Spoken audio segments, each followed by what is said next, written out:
Good morning. Thanks for joining today's Test Studio webinar.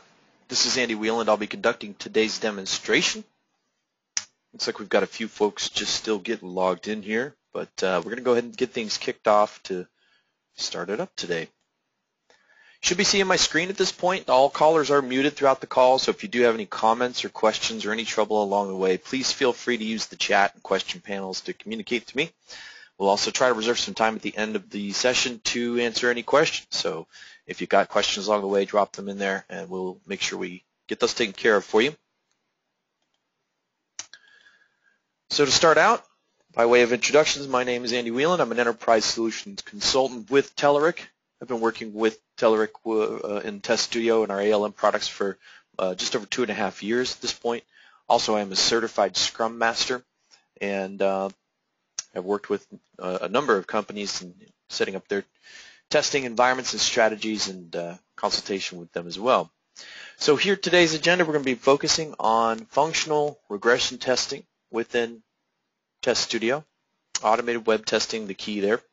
I want to make sure to go through a number of different settings that you may, if you are going through your own trial at this point, that you want to be aware of. So I'm going to give you a little bit of an overview on that. And also today you're in for a treat because we have our latest release that came out actually on the 11th.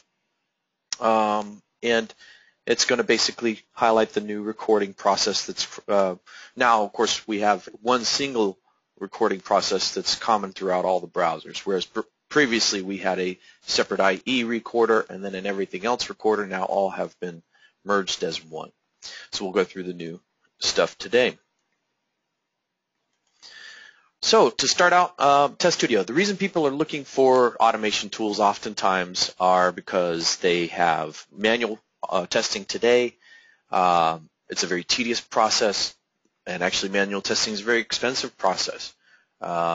You've got a lot that you can benefit from when you jump into an automated situation, because you can really alleviate the tedious process and really focus on fixing issues and actually providing a stronger voice into the development lifecycle as well. So we really try to empower the QA analysts with the tools we've created. There's some great integration points we'll talk about and kind of go over too. Today we're going to be focused on web testing. We also cover WPF application testing. Test Studio also can perform performance testing and load testing. And actually on Thursday we run a second webinar session to this series, which is the performance and load testing webinar at the same time on Thursdays. So feel free to jump in and check that out as well. Test Studio has two main interfaces. We have a standalone environment, more of the QA analyst environment, and we have the Visual Studio plugin. You can kind of see a little screenshot of it back here. This is more of the QA or the developer tester environment. So two different interfaces for two different types of testers. And the tooling, of course, is really made easy to work with on both sides. But we wanted to make sure to deliver something inside of Visual Studio that can give developers easy access to the tool as well. We also have exploratory testing. This is the ability to capture a failed state, a bug, an issue that pops up when you're not even in a testing mode. It's essentially an extension within the browser that's always there. And at the point something happens, you, instead of having to try to recreate it so you can grab a screenshot, you've got a tool in the browser that's going to let you capture it and annotate it and submit it as a bug directly from there. So really nice little tool. We don't have a whole lot of time to get into that today, but that's kind of a really nice icing on the cake when it comes to testing, because it gives you something that's ready to go whenever you need it. And then, of course, we do provide manual testing. There's nothing glamorous about it. We do have some capabilities to make hybrid manual and automated tests and what we call fast-forward tests. But ultimately, if it's a manual test, it's a manual test. And we just give you a place to store that in amongst those tests that are automated, that you can automate. Ideally, we want to make all of your tests automated, and there are many customers that come to us and have success with that as well. Our strengths, ease of use. The number one reason, well, is a tie for first now. The two number one reasons people buy Test Studio is ease of use and price. It's really, really great software for a really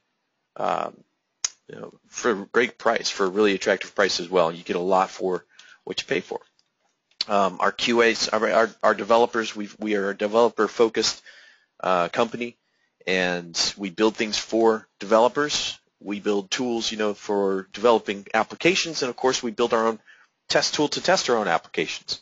We also built our own product management tool called TeamPulse to manage our projects.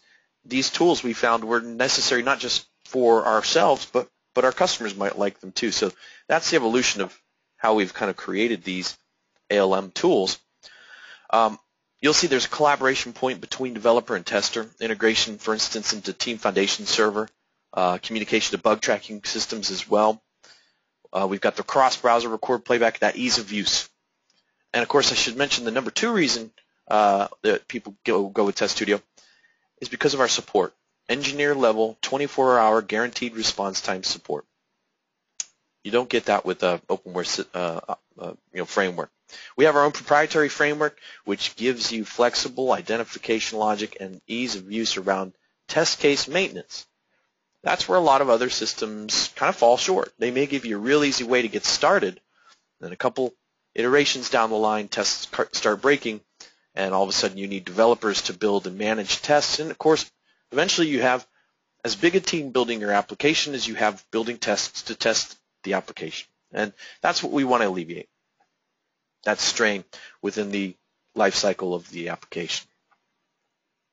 So with automated testing, with record playback capabilities and a very sophisticated fine logic under the hood, you're going to see how easy we can make this. So without delay, we'll jump into the demo here.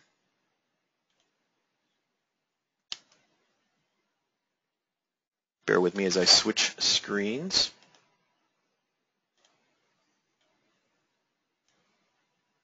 And hopefully now you're seeing my Test Studio test up on the screen there. So to start out, we're going to go through a bit of a tour of what we got, how things kind of work here in the main interface.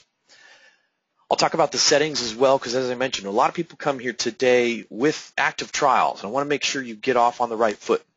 Test Studio is very flexible, but it's not necessarily set up directly for your application out of the box. So I want to show you where to make important changes that bring out that ease of use, that kind of brings that to the surface and makes it a lot easier to use and to maintain down the line. Now to start out, we have the project tab over here. This is where we'll also find our element repository. We'll be talking about this throughout, but we're capturing elements as we create tests there. We can organize folder structure and make subfolders as you need to. Essentially, this may be in many different ways. This is just one approach using a sprint and release kind of process. Here in the middle pane, we have our test. I have a current test open. And over on the right side, we have properties. We have our step builder tab and our TeamPulse integration point 2, one of our first integration points. Across the top, our toolbar gives us the really project level stuff, talking about bringing in data for data-driven application or data-driven tests. You can bring your data in here and associate that at the project level. I've got a couple of sources already in this project. We can also connect into scheduling servers, and I believe I've got a visual here for you that I can bring up. Oops, that's not the right button. Let's try another one here. Well, I'll bring up the diagram here momentarily. But essentially, we'll be able to connect in to other execution machines, runtime licenses, and this gives you the ability to distribute testing and exponentially increase your results. So I'll refer back to this, and there's many different ways in which we configure environments and set up labs. But essentially, we can coordinate and have tests executing in parallel across multiple machines, giving you a wide variety, wide range of results for your test. And that's where we'll get to with connecting into a scheduling server there. Now, the TFS integration point, we can connect into TFS. That could be local server or service on the cloud. And this isn't the only source control option. This is just the only one you see right out of the box. But we have a number of customers using SVN or Git. There's some check-in guidelines that you can follow within our documentation that help you get that configured. With source control integration, you'll also have the ability to check in, check out. You'll control that chain of custody and, of course, get the benefit of centralized storage of those tests so that it's easy access for developer or tester or anyone that needs to get them. And, of course, we're storing that all alongside the code where everything's being built. So all of us already, just through the TFS integration point or our source control in general, we're already being a more active part of the application lifecycle because we're contributing to what's going on in that source control environment. Now, TeamPulse gives us an added advantage. TeamPulse is another application by Telerik. It's an agile project management solution. It's a really slick tool, and it really extends and enhances the capabilities of TFS or Git. On top of that, you can manage multiple projects, see resources across project, see priorities across project, really get a very strong product management solution as well as team agile project management solution. Really gives you backbone for agile. Now, this integrates with TFS. TeamPulse integrates with Test Studio. Test Studio integrates with TFS. It's the trifecta. With all three of these together, you've got a really strong package to give you not only project planning and management, but also the testing end of it too that integrates. Quality Center integration. If you are coming over from a QTP or something like that, if you still have QC out there, you can certainly integrate and store tests there. And, of course, bug tracking, as I mentioned, we've got 3 of these out of the box: Jira, TeamPulse, and TFS. And, of course, same story as with source control. There's more options than this. We do provide documentation in the code to integrate to another bug tracking system, and I'll show you where that comes into play here momentarily as we get into some tests. But first, let's go through some settings, because as I mentioned, a lot of people are coming here with an active trial, or maybe you'll leave here today and start an active trial. Well, I want to let you know the first few tests you're creating are very important in your project. It's going to uncover where really the kind of idea within your application. We need to marry up Test Studio with your application. The beauty is it's super flexible and easy to do this. But if you don't have those things married up correctly, you may have a more difficult time. So I want to give you the keys to unlocking this ease of use. And first of all, we'll jump into the recording options, because one of the nice things here is you can actually specify base URL. Base URL is a project level property that says every time I go record against this localhost :3000, I want to parse that out into a separate property for the test so that I can swap it out later. What does that mean? What does that do for me? Well, that allows me to take tests that I've recorded on my QA environment and swap out that base portion of the URL so I can use the same tests on my staging and my production. It's a really very nice way to extend the capabilities of the tests across the different phases of development. So we'll show you a little bit on that as well. Now, a couple other things in here. Compare mode. This is something to be aware of as you first start out in your testing. This may by default be set to full path and query. And I want to educate a little bit on what this is doing so that you can understand and make the right settings here. I have mine set to full path, and generally speaking, I recommend setting yours to full path too. What does it do? Well, at full path and query, think about recording a test against Google and doing a search. When that search result comes up, the URL is going to be google.com/ some huge long string, query string, right? If I go back and do that same search, that query string may be different.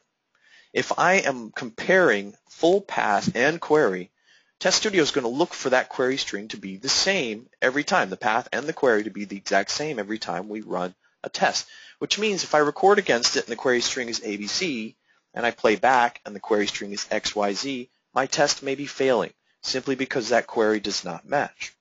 So in those kind of cases, I want to ignore the query and just pay attention to the full path. Okay? So by default, it might be smart to just set this to full path. Base URL is also very useful, and title as well. And then, of course, some more advanced options are here if you need them too, and some documentation to back all this up. So set your base URL, compare mode to full path. Here you got a drop-down default setting as well.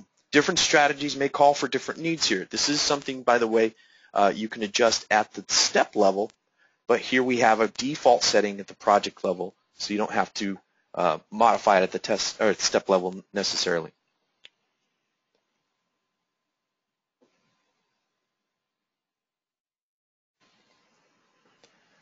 So the different strategies that you would use this for, by index first of all, is going to give you position within the list.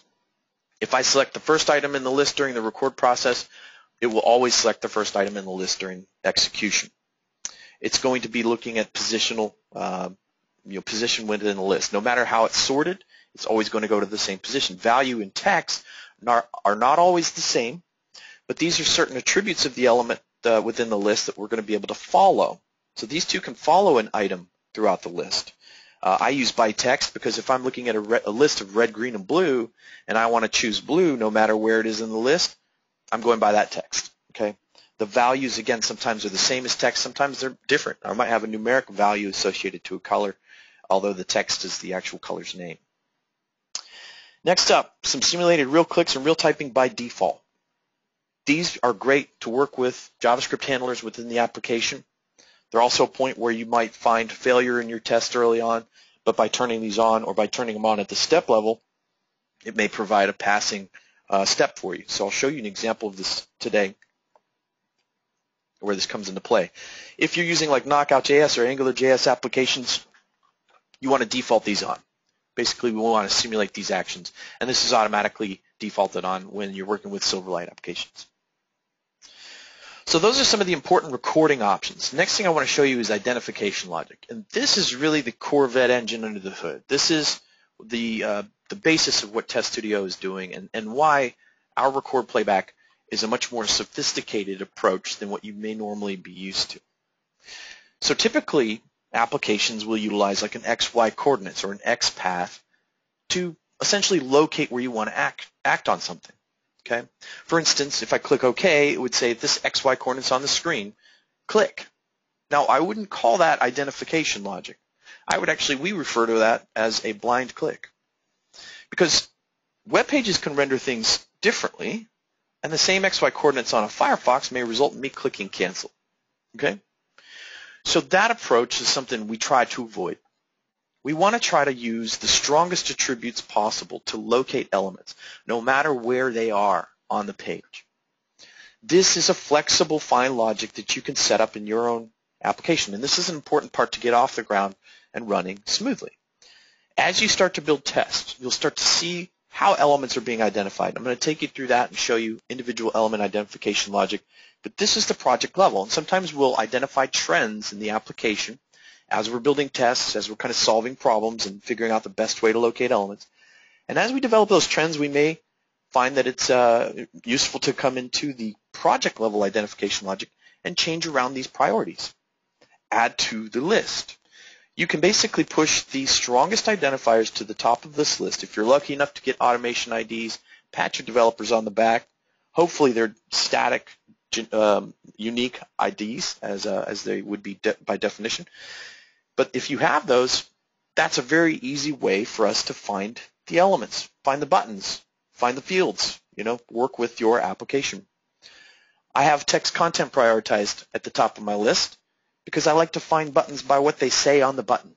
And I like to data drive my text content identification logic for multiple language testing. Chew on that one. Now, inner text gives me some benefits around rows on a grid. I can see all of the cells data across the entire row with inner text.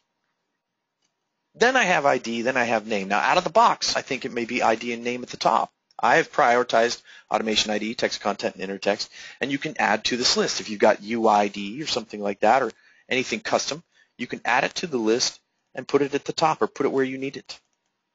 Okay? You might want to have a XAML path or XAML tag if you're doing things in WPF, for instance. All right, so that's an important part. And again, we identify trends, we adjust at the project level. That makes the whole process a lot easier. And again, we'll be referring back to this throughout as well. I want to jump along here. Scripting options. We do try to keep testing as codeless as possible, and the maintenance process as well. But for those of you who want to code, you certainly can. You have options to use C# or VB.NET, and of course we have the Visual Studio plugin that makes it even easier and accessible to the developer testers out there. This is where you can add project references. There's actually a different setting area in the Visual Studio plugin where you would do the same.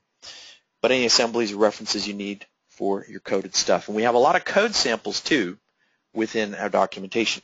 Now, I do want to mention, to code in Test Studio, you do not need Visual Studio. In fact, there is no installation requirement to use Test Studio. You don't have to have Visual Studio, okay? There is actually a built-in IDE within Test Studio. So if you want to code, you can do it all without even needing Visual Studio at all.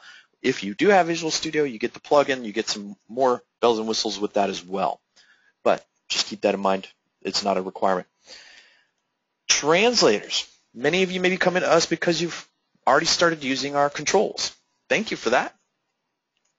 You may know us from Kendo UI or Ajax controls, rad menus, rad grids, Silverlight and WPF controls as well. Now, Test Studio works with third-party and custom controls too. But when it comes to Telerik controls, you get an added advantage. You get even more capabilities. For instance, looking at this rad grid, this Ajax rad grid, if I'm executing if I'm recording a test against a rad grid, this translator is here to tell Test Studio how that's built, what elements make up that grid, and how to automate those, how to understand that rad grid. So you have an added bonus with these translators. And of course, it exposes even additional settings that you can verify on the grid that you wouldn't necessarily get from a third-party grid. Things like, is the grid sortable? Is it groupable? Is it selectable? Settings of the grid that aren't necessarily visible, but I actually have access to verify that they're correctly set through this translator. Okay. Installations and updates, I want to point out this is an important area too. We have a very rapid, agile development process here. We usually have internal builds between every 4 to 6 weeks. And typically it's because the browsers are constantly changing. Firefox and Chrome are notorious for putting out updates, and we have to stay on top of that. Now, official builds are pretty much on a quarterly basis. We just had our last official build of this year that came out on December 11th. So here you've got our year. Our official build point was 4, the 4th major release of 2014, and our date of release was 12/11. Okay. We also have our activate, deactivate here. This is where you can swap licenses from machine to machine or person to person. Now, at the bottom here, you can look for official builds. You can also get these internal builds. I do encourage you, if you want to stay up to the latest versions of the browsers, get those internal builds. That's how we can stay up to date with the latest browsers as they come out. That way you're not waiting for the next quarterly build. All right, I'm going to jump out of here and get into some testing. But hopefully that gives you a good feel for where those settings are and what they can do for you. So next up, what we're going to start up here with is just creating a Sprint 3 folder to begin. And I'm just going to right-click and add a new test, and we're going to start with a basic login test to begin with.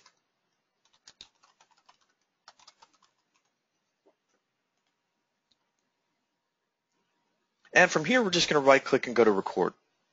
Now, the recorder is now one common recorder across the 3 browsers here. We'll start out here just with the IE recorder. When I hit record, this will just spin up the browser and attach the recorder. First of all, we start out with the URL screen here. This is where we'll input the URL that we're navigating to.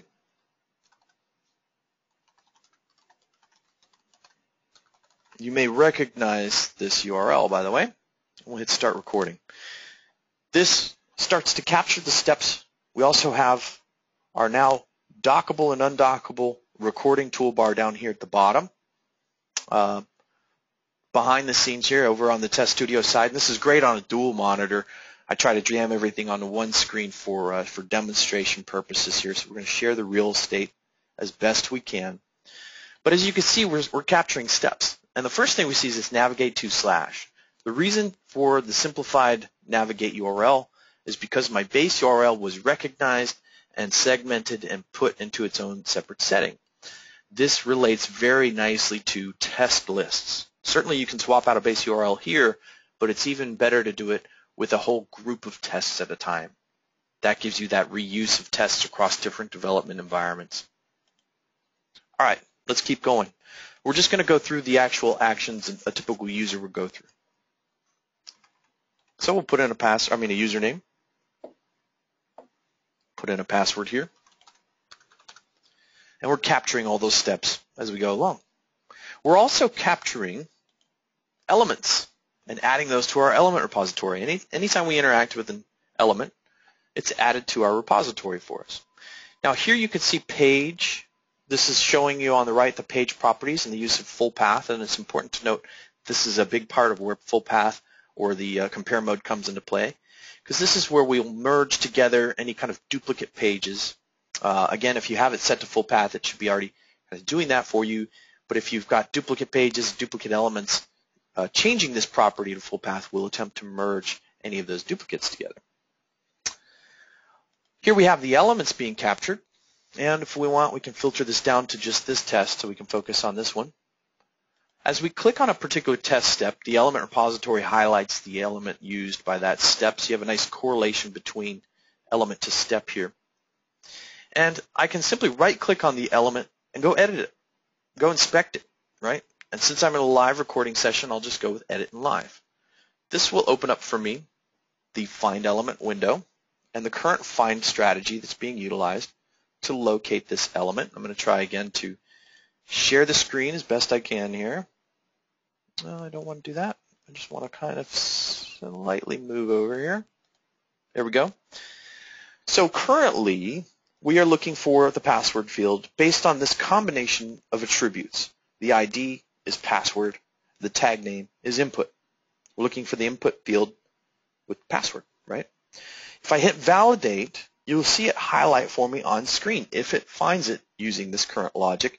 And you'll also see all the other attributes that we were able to locate as well. And this is ranked and prioritized based on the project level identification logic. So I should be using the strongest identifiers already. Next in line would be name and then type and then also all these others. You'll notice XPath, tag index, these are at the bottom of the list because these are weaker identifiers. Okay.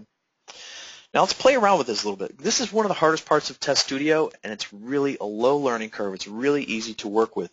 This is a UI-based tool that's going to let me modify and update and maintain elements in a codeless way that's universal across the project and has tons of flexibility. Firstly, let's break this. So if I drop the D on password and hit validate again, you'll notice this time it used a backup search. It made an assumption. It found the best case scenario for us. And it gave me the ability to maybe get the right ID if I had mine incorrect. You can see the red arrow there indicating this is the problem we ran into. Now, if I also have a situation where I've got some dynamic identification there, I can modify my operator to a contain statement or a regular expression, starts with, something like that. And I can trim the dynamic portion, focusing on the static portion of the ID. Okay. When I hit validate, we're back to green. We're finding it again. All right, so we have on-screen highlighting giving us that visual indication of what we're looking at. We're getting that additional attributes back. We can easily swap out things, add to this, simplify it, make it more generic, make it more detailed, combine things together. There's a lot of different options here. We can even go as far as data driving the find logic as well. So if I added a data source to this, you'll actually see drop downs here, and I can push data in from a database or from a spreadsheet to have it look for different values dynamically. So that's a really nice, powerful function on the data-driven side of things. Okay, so we can make adjustments here. We can choose different attributes to utilize to find that element. We also have the DOM tab here. We'll go ahead and hit validate, and that'll traverse the DOM for us to the spot that we're currently at, which is this input for the password field. Now, as I jump around here, you'll see it actually highlighting other elements. Let me see if we can move things over here just a little bit. So if I go to this div class field above, that's the username, contains the label as well as the input. And as I'm clicking through this DOM, you can see it highlight over there on screen. Okay, so our label and our input. I also can search the DOM, so I can say, well, let's find username. And we've got 1 of 4 found here. We can go through the different results that were located, go down through and see as I click through the results, watch it actually highlight on screen. So there's the label that contains the word username. 3 of 4, the actual text itself. Let's see, back up here. This is the actual input part of it. So I can even right-click on the element from the DOM and say replace element. Now I've just created the find logic for the username field instead of the password field. Okay? And when I flip back to suggestions, these have now all updated to all of the attributes I found for the username field. So as I make changes here, things are going to change here. And sometimes when you do replace an element, you might still not have the best strategy. So looking back at the suggestions tab is a good practice to see if there's something better to use. All right, let's switch this back. In fact, I'll just hit reset. That'll take us right back to where we began with the password field there. We'll hit save. Now, if this element is being used in multiple tests across the project, you have the ability to update it instantly, all from one spot. We want to try to keep an element list as possible so that you can easily modify and maintain these throughout the life cycle of the test project. So as I've come across a change, as the new release came out and an element's identification needed adjustment, I've repaired that. And I can say fix all of the other tests that use that same element too. You can deviate too if you need to. All right, now we did all that while we're still in this live record mode. So one of the real big benefits of Test Studio is that you can record and edit simultaneously. I can inspect and update elements. I can swap elements out. I can modify step properties. I can drag and drop to change order and reorder steps. I can delete steps that I accidentally record. For instance, if I just haphazardly click somewhere, and of course we automatically paused recording when the element identification logic screen opens. So if I hit resume there and I misclick or something like this, I could come over and delete that. If I'm not sure if I need this or not, I can just disable it, run the test to see if I needed it, and then determine if I can delete it or not. So let's carry on. We're back in record mode. We'll just hit login. And now we have a login test. This test will certainly, most likely, get me logged into an application. We'll see, right? We're going to run it back here in a moment. But let me give you a little bit of insight. If you are coming from a manual testing background, this is a great place to be, first of all, because Test Studio is so easy to use, and it's a great start into automation. Now, there's a couple things you have to consider in automation. For instance, in this test, if I give this a bogus username and password, it would still pass the test. It would give me a false positive, even though we're not logged in, right? Because it's only getting to the point where click submit. So in automation, we have to make sure to tell the test what we're looking for, because the beauty of automation is these tests can be running while I'm sleeping, on the weekends, whenever, while I'm working on other tests. And because they can run by themselves, I need to make sure they have the right tools to make sure the tests are working correctly. And in this case, we need to verify that we succeeded at getting logged in.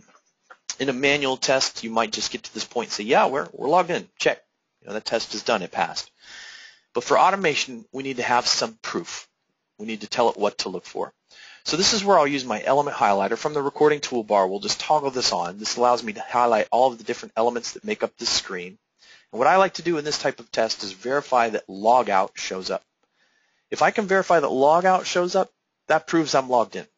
99% of the time. I have to put a caveat in there. I did see a logout link on a pre-logged in screen on somebody's application once, so I have to throw that caveat in. But generally speaking, if you see logout, that means you're successfully logged in.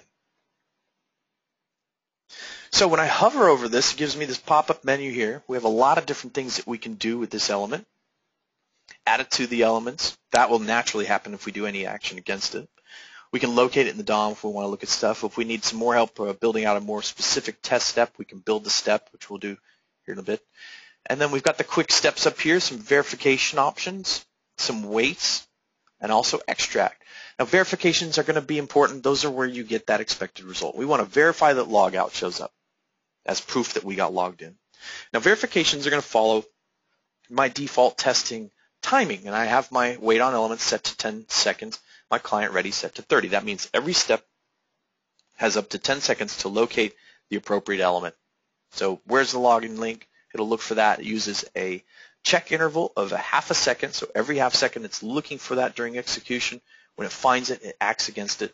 And since that's a timeout, that doesn't mean each step takes 10 seconds. That means up to 10 seconds. Now, timing is an important aspect too. We have the expected result and timing to consider when we're going into automation. So if I click login and it takes a long time for this page to load, which is common for applications, I might want to wait for the element. This gives me a secondary timeout, utilizing a 30-second timeout rather than the default 10 that I have at my test level. We can also adjust timing beyond that too, customize it further at the step level, even at the test list level. So there's timing settings sprinkled throughout Test Studio. So we can wait for an element to exist. We can wait for an element to go away. We can wait for it to be visible or enabled. So different statuses, different ways in which we can incorporate that. Verifications, beyond this one, we'll just choose this one for now, but there's many different options. Verifications are typically what you're going to use for more of those cosmetic things, those human eye things. Things like, is it the right color, the right font, the right location on the page? Does it have the right background? Or for an image, is it the right source for that image? Things like that. All right, we're done with this test. We'll close it out. Whoops, let me click back on the right thing. And we'll run this back. So now we have a full 6-step login process. We're going to go ahead and execute, starting out with Firefox. I recorded it on IE, and we're going to see how things go here on Firefox. Now, this is what we call quick execution. It's like a bench test. We're going to quickly run this test back and see how things are going so far. Now, this is going to provide a temporary result for me. Quick execution gives you basic instant feedback so that you can make adjustments. We're still in a design mode, right? We're still on the test tab, and when you're on the test tab, you're kind of working through the tools, the toolbar up here to add steps, to customize settings, and so forth. You'll notice this toolbar, by the way, will change if we click back over to the project tab. We now have the project toolbar up here, the project level settings, the project level data. So keep that in mind when you're kind of navigating around. If I click back on a step here, we get this toolbar back up for the test itself. Now, as I mentioned, this is a temporary result, but it's still important. It's still actionable data because sometimes we may uncover bugs while we're building tests. So we do get a log file, and this tells us we were running against Firefox 3405. We passed all of these first 5 steps and failed on step 6. Now, this is where I would have gotten a false positive if I hadn't had this final verification. So that's important. Here's a little bit of the detail around why it failed. Couldn't find the element. We'll get to that in a moment. It took us just over 12 seconds there to run that test. And probably a large amount of that is due to the 10-second timeout it used up trying to locate the logout link. So what do we do with this? Well, we can double-click on the red X and see the full failure details. This is great data. We've compiled a lot of this for you so that you don't have to go take the screenshots and write down the steps to reproduce the issue and all that. It's all here. We have, first of all, the description saying, we're trying to verify the text content of the logout link, that it actually says logout. We couldn't find the element. The strategy we were using to locate the element was text content of logout and tag name A. So we were looking for that anchor with text content logout. Couldn't find it. Using a backup search, it did locate it. Now I'll show you where this XPath can also be misleading and unreliable. It is an option, but it's a weak option. So I'm going to try to look at the rest of the evidence before I resort to using that. And we incorporate exception log as well. We also have the complete test log again in here. We also have images, and if we blow this up, we can see on the right the expected state where we expected to verify logout, and on the left, the failed state. At the point of failure, this is what we got. So it gives me a great way to compare what we were expecting and what we got. And from here, I can tell that it really wasn't the verification's fault. We never made it to this screen. In fact, the screen that we failed on has login. We got stuck on this screen. Login is grayed out too. There's a bit of a clue there. We also capture the page DOM at the point of failure too, so we can inspect what was going on behind the scenes on that page when it went down, when things didn't work out. And the Resolve Failure tab is where I can fix the problem myself. Now, potentially, this is a new release, and maybe they just changed logout to sign off. I can just update the text content that we're looking for and fix a broken element from here. This is very much the same that we were just looking at. It's just now within the failure details. So you can actually fix a problem within the failure of the test itself. Again, we can't really blame the logout link yet, so I'm not going to adjust this, but I do want to point out that because XPath succeeded at finding something, it thought. This is the attributes that we got back. It's basically saying, yeah, there was something in that spot at that XY coordinates. It wasn't log out though, was it? It was log in. So that's why it's providing these login attributes, assuming that maybe that's what I meant. Okay, pretty intuitive. But in this case, again, I know that it's not necessarily that verification's fault, right?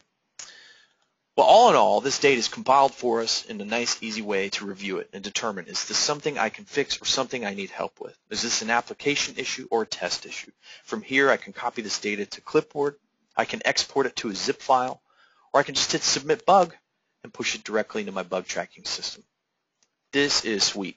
It's going to populate the name and description for you. You can modify that on the fly, and it's going to attach the failure details. So I'm providing the developers with a bunch of data. The steps to reproduce the issue within the test log, the images of failed state and expected state, the DOM on failure. All that data gets delivered and attached to the bug as you submit it. So I've reviewed that. I've determined I need to communicate to the developers. I push the button. The response comes back and lets me know that this bug was just created in TeamPulse.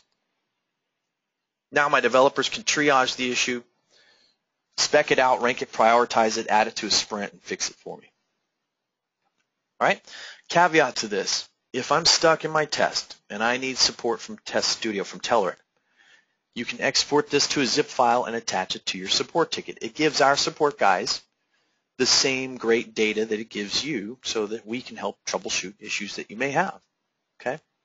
So keep that in mind. You can really use this on both sides, either test or application-related issue.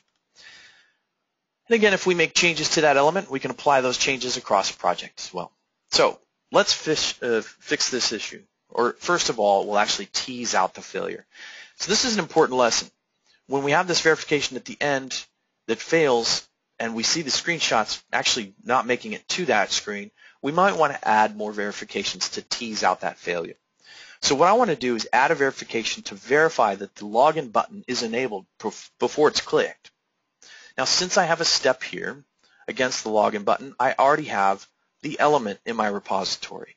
And because of that, I can use the step builder to build steps against the element without even having to be in the record mode. Now, I can most certainly go back into record mode and edit this test. There are very few times you have to scrap a test and start over with Test Studio because they are so highly editable and so easy to maintain. So I can go jump into the recorder and do that, but I want to show you how we can just build steps out from the step builder. You pick the element. It will update over here dynamically. So if I click over to password, these are all password steps now. If I click back on login, they're login button steps now. And we want to verify, so we've got actions and verifications here. We want to verify that the login button is enabled prior to clicking it. Now you don't see all of the options here, but these are editable. So if I add this disabled variety, we can open it up and see a checkbox inside to mark this as is enabled, which modifies the syntax correctly. And now I have the step I need. But now it's in the wrong order. So we'll simply drag and drop that above the click step. Now I'll have a verification check to make sure it's enabled before it tries to click it. And if it's going to fail again, we expect it may fail a little bit sooner.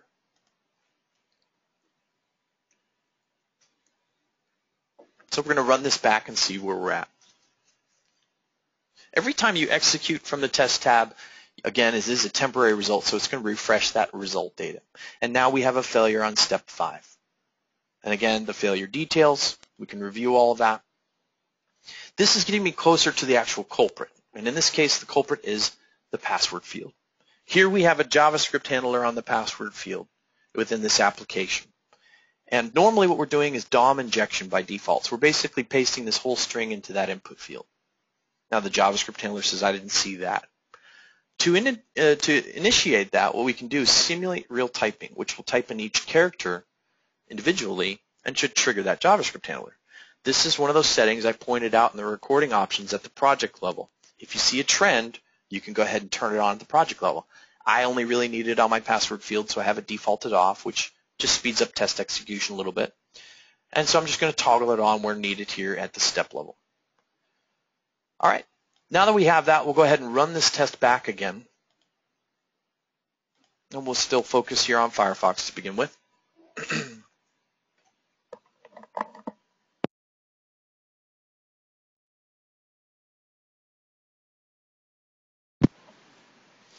And this time it comes back with a pass. Okay, the tests run very quickly. And again, one of those other aspects I mentioned beyond verifications is timing. right? You have your test level timing here on the quick execution. You also can open up any of these steps and add additional time here. There's a secondary timeout for the 30-second wait on elements timeout that you can toggle at the step level if you need it. This also allows you to modify it if necessary further at the step level. Okay, so I do want to point out you can easily change and modify your test steps from a timing aspect or really in many different ways. You'll also notice, I'll point this out, the Ajax timeout. This is great if you're maybe using nested drop-downs where you make one selection on one drop-down and it affects what the list is going to be on the next drop-down. Ajax timeout, add some time in there to make sure that that list has time to come back and populate before you try to automate against it. Okay, so this is sort of the back side of the click operation, whereas the wait on elements is the front side. It's looking for the element to click, it clicks it, and then after that it's going to wait a certain amount of time for response. Okay. So we got a pass. One other thing I want to point out here is that let's say, for example's sake, we don't need this step on all of our browsers. And in fact, we'll go ahead and run this across other browsers while we're here too. You can go through and execute. I do want to also point out that these results do not show up on the results tab or in the reports. And there's an important fact to that because this way, if I'm troubleshooting a test that's broken, I don't want that showing up as a failure every time I'm running that as I'm troubleshooting it. So we separate tests that are ready for prime time versus tests that are under construction. So as you're running here and getting failures, it's not impacting your results and your reports. Test lists are what are going to generate those results and reports. We'll get to that here in a bit. All right. So we have a pass, but there's one other thing I want to point out. Looking at the properties of these test steps. Over here on the right panel, we can see as these steps are recorded, they're all recorded in all browsers run against setting here. Now this is important because I have the ability to specify browser-specific steps. And I can go record from those individual browsers to capture the appropriate steps I need, and if necessary, set them as IE only or Firefox only or whatever I need to. We also get further with that with version. So I could say, well, this only affects IE version 10. And we can go even further with version compare and say greater than or equal to. So if a new browser changes the behavior of my application going forward, I can account for that by having a browser-specific step that can handle that change, that new behavior going forward.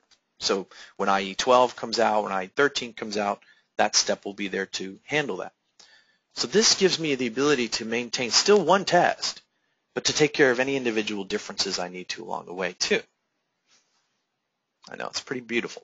So we've got a nice strong test here.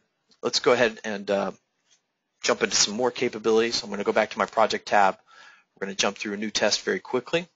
This one's going to be edit a contact. We're going to go a little deeper into the application. And this, like many tests, requires that A, I log in, and B, I go do something else. Well, we just spent 48 minutes building a basic login test. Why would I go through that again, right? Don't reinvent the wheel. You can reuse tests with another test, and you'll see that as a theme throughout Test Studio. We try to reuse as much as possible. We try to make it as easy on you as possible. The reuse of elements across multiple tests throughout the project. The reuse of tests within other tests in this case. So rather than hitting record this time, I'm going to jump into the editing a contact test, and I'm going to use what we call test as step. This gives me access to all of the tests that I've already created in this project, and I can simply grab my Sprint 3 basic login test and bring it into this test. This creates a dynamic call to go execute that login process at the front of this test. So I don't have to re-record another basic login. I can simply reuse this one over and over for all of those tests that require it. And if anything goes wrong with it, I go back to the original test and fix it for everything. Okay? This 7-step test over here is nicely compressed into one. You can always double click on it to open it in its own tab as well, and you can see you can have multiple tests open as I do. Now I'm going to go ahead and right click on this and use run to here. This is an awesome setting because you can actually use this to jump back into the middle of a test. If you have a broken step 51, run to here on step 50. It'll put you right at that spot in the test, in the application, and enter the record mode as well. Then once you're in the record mode, you'll have run from here and run selected steps. You can stay there and troubleshoot and work through tests without having to go back to the beginning and rerun it all over again. So I'll do run to here. In this case, what it's going to do is execute the 7-step login process for me and then attach the recorder. so I can instantly just build on top of what I've begun.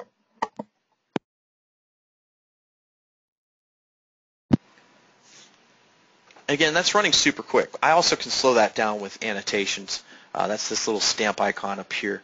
That'll put at currently 400 milliseconds between steps. You can modify that as well, but that'll give you a nice play-by-play. We'll turn that on for the next run, so you can see that working. But now it's been executing. It's executed the login process. That has passed, and I'm in the record mode now, and I'm going to go ahead and jump into a contact and edit a contact. So we'll just go ahead and click. This is opening a pop-up window. We'll see it connect so we can continue recording. And back here you'll see the click recorded as well as the connect to pop-up window. It's important to note there is a partial URL compare option here. If you've got dynamic queries in your pop-ups, keep this in mind. You may need to trim that and make sure that you have it set to is partial.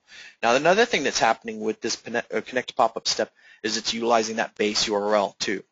So localhost :/contacts3 edit or staging or production, wherever I want to point to, I swap out that base URL, and this is that path that's going to be appended there.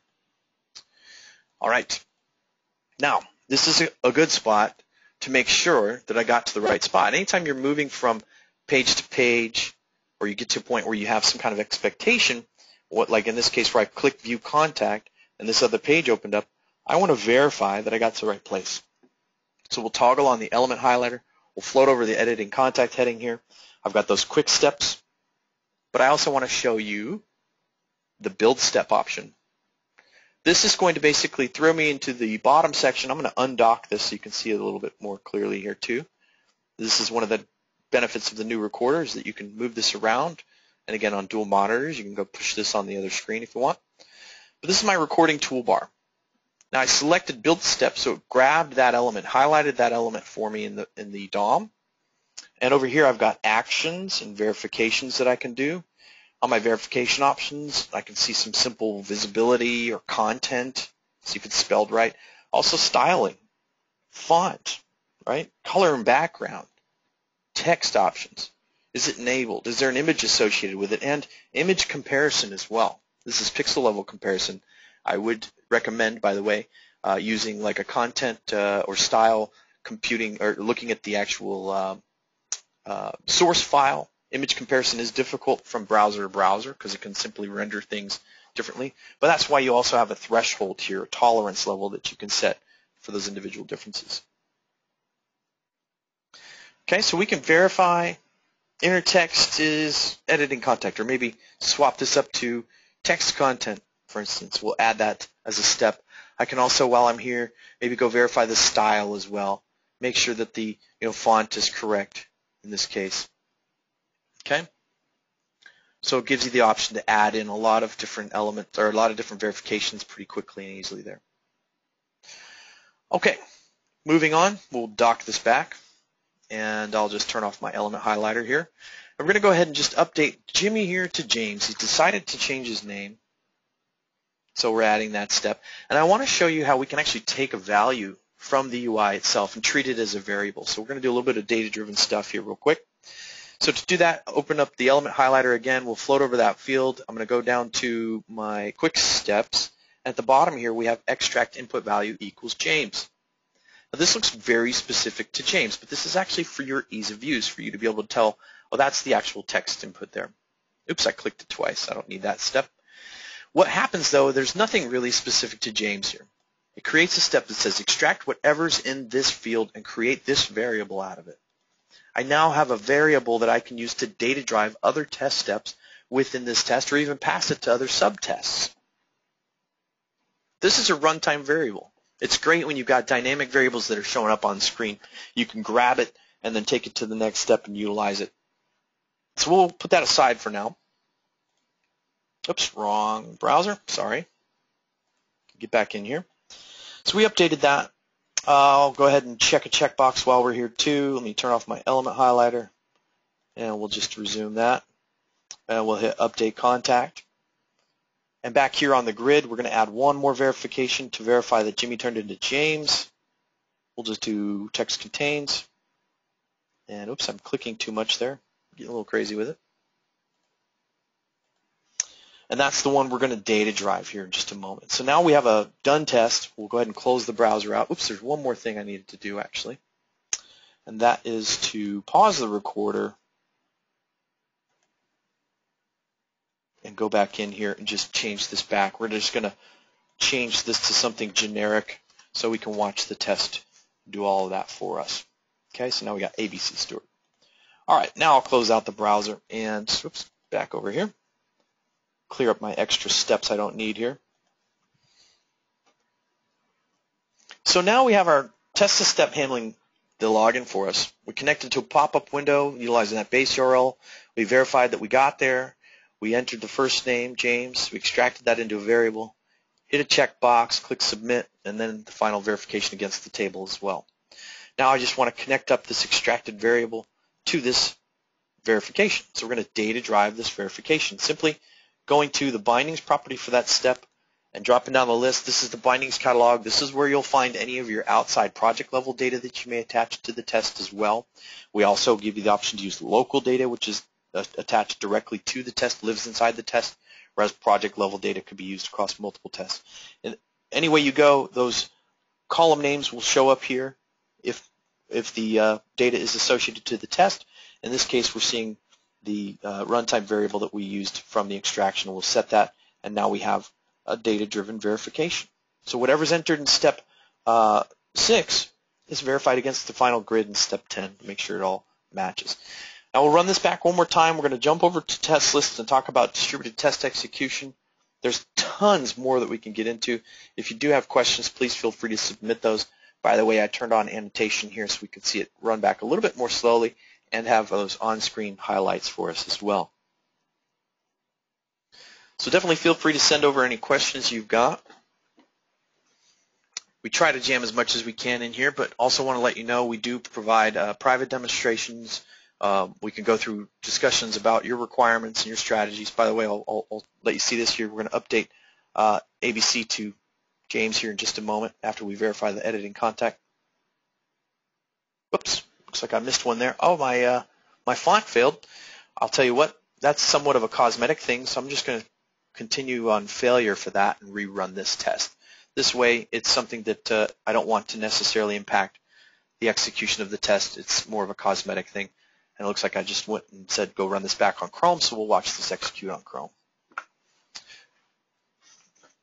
But again, as I was saying, a lot of resources available to you. You have our support throughout the trial as well. You can access the Help tab in Test Studio and submit a support ticket directly from there. There's a lot of great videos out there as well. Okay, now we'll see our verifications, our updated first name, the extraction. We'll hit the checkbox, hit Update Contact, and our final data-driven verification to make sure ABC turned it to James. Great thing about continue on failure is if it does fail, obviously it continues the test, but also, in that time it passed. But also, you could have multiple failures in a test when you use continue on failure, and that way you can inspect the failure details for each failing step as well.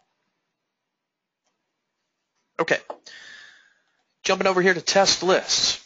You can create dynamic or static lists. I'm going to build a dynamic one real quick for login tests. Now, dynamic lists allow you to leverage properties of the tests so that it'll build the list for you and maintain it automatically over time. We have 3 custom property fields you can use for whatever you'd like: name, owner, path, and priority. I'm going to use name. I'm going to say contains. You have different operators you can use, and you can combine multiple rules together. But I'm going to look for all the tests that contain the word login. That filters my result down here. It found 3 tests that fit the bill so far. I'll say OK, and any other tests I add going forward, if it has the word login in the title, it will automatically be scooped up by this dynamic list. So it's a beauty of dynamic lists. Now I'm also going to copy this list, and I'm going to do a couple different things to change this real quick. So this is a identical list with the same exact tests. I'm going to change the name of it, and I'm going to change one more thing about it too, and that is the web settings. And drag this up here for you. The base URL. Okay, this is where I'm going to specify at the list level that I want this list firing against staging. Also, while I'm here, I'm going to tell it to execute against all 4 browsers. So whatever machine I go to execute against, it's going to hit all 4 of those. Okay, those are some important settings to note. Now I've got 2 identical lists growing at the same exact rate, one ready to fire against my QA environment, one ready to fire against my staging environment. And on top of that, we can schedule it to run automatically. We can get an email notification back. Real quick, I'm going to jump back to my project and hit my connect here and see if I'm getting connected to my scheduling server here. You can have multiple scheduling servers, as I do. And if I have mine set right, we might get another machine to show up. No, that's okay. Since we're running out of time, we'll just jump through the test list scheduling. We do also give you the ability to use continuous integration, so you can have the build server process kick off the execution of the tests as well. The scheduler, you can set up recurring patterns here.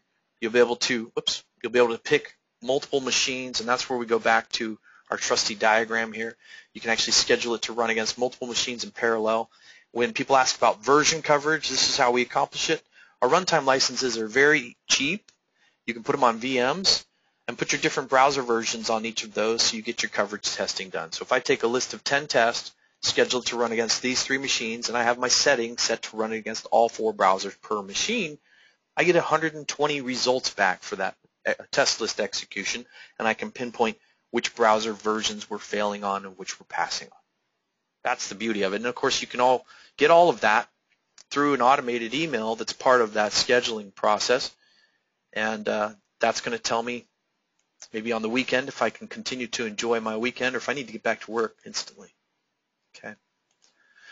All right, well, we're going to wrap it up here. We've got a couple minutes over, so I want to thank everybody for hanging around and for your time and attention. As we wrap things up, I'm just going to bring up one of these automated emails from my my scheduler here, and I will take you through that. Also, if there are questions, please feel free to drop those into the chat.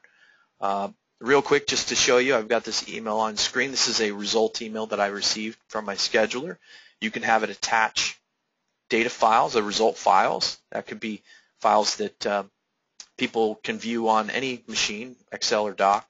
But then also our proprietary format. This, by the way, the subject line alone gives us so much. It tells us which list ran, the overall result of the list. We've got to have all of them pass for the list to pass. We have our timestamp of when it ran. We've got 3 out of 4, and this is the machine it ran against. When I open up the result file, and we can also go to our result tab here. Let me go ahead and do that on my main interface. The result viewer, which is this little window, is something that is part of our runtime and our full licenses. So any machine that has a Test Studio license on it, I can use to view these results. And these results are going to allow me to drill down through each of those iterations. Let me try to move things over here.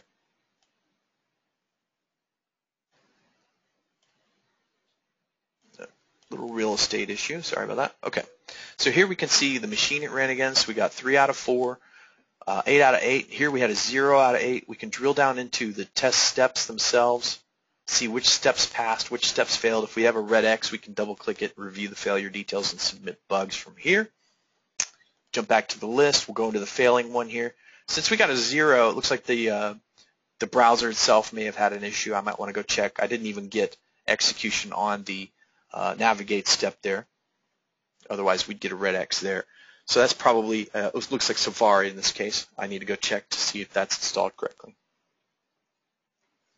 But that's the result. Again, you'll be able to schedule these, manage those, and ultimately get a trend over time from the reports as well. I had a question here. Is looping the only way of running tests in frequencies less one day? We have had some requests to basically add more recurring options here. We have the daily option. You certainly could stagger duplicate lists, if you needed to run multiple test lists within the day. You could schedule those multiple times to the same list. So that's how we would handle it today. The looping itself would be if you needed a certain set of steps, and I'll jump back here to this test and show you. Up here we've got a lot of things ready for you. The test to step, a bunch of pre-built steps here like clearing browser cache or browser desktop captures. Of course, you can script. By the way, you can always right-click a step and edit in code as well to convert something to code. That is a one-way process, though, I will tell you. If you're not too familiar with working in the code, you might want to copy your test before you edit it, because once you convert one step, you'll get a code behind file, and even if you convert it back to automated, you'll still retain that code behind file. So keep that in mind. You do have C# or VB.NET options available with that. So a lot of stuff kind of pre-built here for you. The logical steps as well, if, else, while loop, and loop, gives you some great capabilities to use conditional logic within your test. If, else is great. That way you can handle different conditions and go in different directions. Dialogue should be naturally recorded, but you have the ability to add those in as well if you need to. And I should mention, if I have a test a step like this that's data-driven, it will naturally loop prior to continuing down the rest of this list. So you want to strategize around which one's the parent test and which one's sort of the test as step. Okay, there's different ways in which you would strategize with that. And there's lots of documentation that we have on that as well. All right, looks like that's it for the questions. Again, I want to thank everybody for your time and attention. Let me get back up to my PowerPoint over here.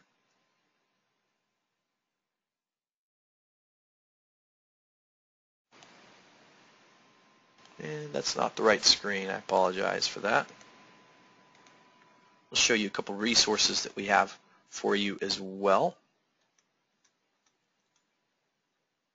Okay, so again, a lot of you have definitely jumped in and started utilizing Test Studio. We want to encourage you to do that. Also, feel free to reach out to us with any questions you've got. Your sales rep, your account manager can certainly help you with that and get you in touch with the appropriate resources on our end. We can set up private demonstrations or requirements discussions for you, talk about your strategies and how you can put Test Studio into place. A lot of great resources out there. There's videos, these webinars as well. You come back every Tuesday and Thursday. Thursday, of course, our performance and load. Tuesday, our functional web testing. Definitely feel free to reach out to us. And thanks again. Have a great day. Thanks for taking a look at Test Studio.